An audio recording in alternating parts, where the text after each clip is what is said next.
Kathy from the Delafield Quilt Company, and I'm a quilter and I love quilting, and I share the projects I'm working on via this channel. If you're new here, welcome. If you're not new here, welcome back. I'm so glad that you keep coming to this channel. So this video is going to be the very first one of the 2025 Summer Sew Along. I am so excited to share this project with you because this is a really beginner-friendly but beautiful quilt that uses a lot of scraps. So if you're looking for a scrap-friendly summer sew-along, this one you might want to stick around for. So this is actually the third summer sew-along that I've done on this channel. The first one is in 2023, and that was the Slow Summer Stars sew-along. And that one was layer cake friendly. So if you're looking for a layer cake friendly one, I kept all the videos and the cut instructions on our website so that you can go and check it out. That will be up there for a while. And then the second one was in 2024, and that was a little bit shorter of a sew along with just 9 blocks, and I used a combination of solids for that one. So the 2025 one is a very scrap friendly quilt sew along. You can use regular yardage if you want to, and I do provide all the fabric requirements on the website, or you can use up your scraps. So if you have a lot of scraps and you're just wanting to find a project that they might be able to work in, this one will use a ton of scraps. So this quilt, I spent a lot of time coming up with different blocks and ideas, and I really took my time with this one because I wanted it to be one that could be scrap friendly, yet look like a cohesive quilt. Sometimes quilt-alongs, if you have a different block each week or each month, they may look a little bit disjointed if you're looking at the quilt as a whole. So I really wanted this one to look like all the blocks went together. So this quilt actually only contains 8 different blocks, but most of them get repeated throughout the quilt to create that cohesive quilt look. The only one that doesn't get repeated is block number 1, which is this big block in the middle, and that's what I'm going to show you how to make today. So this is a nice size quilt that's going to be 81 inches by 81 inches when it's all done. I did choose some yardage that I had left over from 2 different collections, the Heirloom collection and the Golden Hour collection, which are both Ruby Star Society fabrics. If you haven't used those before, they're really kind of fun to sew with. Not only are they beautiful in their design, a little bit probably more modern, I guess, designs, but the fabric itself, it's a little bit different consistency. I think it's kind of a, not quite a muslin, but similar to that, where it's just a nice light soft fabric to work with. And I really liked the muted colors of these 2 collections, so having some left over I thought would make a perfect quilt. I do have a very limited number of bundles that contain 28 1/8 cuts of these fabrics and the background fabric. So if you are interested in using the same fabric I am, I do have a few of those on our website, and there will be a link in the show notes and also on the Summer Sew Along webpage.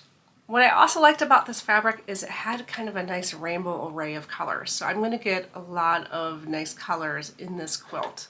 And if you're sewing with scraps, I would recommend that you just sort your scraps by color. Now just make sure that the fabrics complement each other nicely. If you have too many differences in your tones, it may clash a little bit on your quilt. I did also include a coloring sheet that's on our website. So if you're using scraps and you really want to be thoughtful about where you place your colors, I would recommend downloading a couple copies of that, get out your colored pencils, and just kind of map out where you want the colors to go. Because I feel like color placement can really be powerful in making a beautiful quilt. You could, of course, do it total scrappy look, total random. But I just really like how the colors kind of flow in this one. And for mine, I started with kind of the 3 main colors in the center, the violet, the navy, and the rust. And then I kind of pulled them out through the quilt and then changed more of kind of the rainbow effect on the outside. All right, let's start block number 1. Okay, so block number 1 is the largest block of the quilt. It will measure finish 27 inches by 27 inches. And when we're sewing these, we really want to make sure that we're using a scant 1/4 inch. I'll give you a few tricks on how to do that as we get through the quilt projects, but you want to just be really thoughtful about your 1/4 inch. Just make sure it's that scant. Otherwise, if you don't use a scant 1/4 inch, you're going to find that as you go through this project, your block pieces may not line up. Okay, for block 1, here are the cut requirements. So this block is going to be made in a couple different sections. The first section is going to be made up of half square triangles, and we are going to do 2 at a time half square triangles. The last section will just be squares and rectangles that we sew together. All right, so I have all of my pieces cut, and I'm going to start by taking the 4.5-inch squares. And I need to make 3 different combinations. I'm going to need 4 of the background fabric in this rust color. And then I'm going to pair 4 of the background fabric with 4 of the navies. And then I'm going to pair 4 of the rust with 4 of the navy squares. And then on the back of these, because I'm doing 2 at a time half square triangles, I'm going to draw a diagonal line from the top corner all the way to the bottom corner on the lightest piece of the pairs. And when I do that, I place my ruler just slightly below the top point and slightly below the bottom point, just to allow for the thickness of my pencil.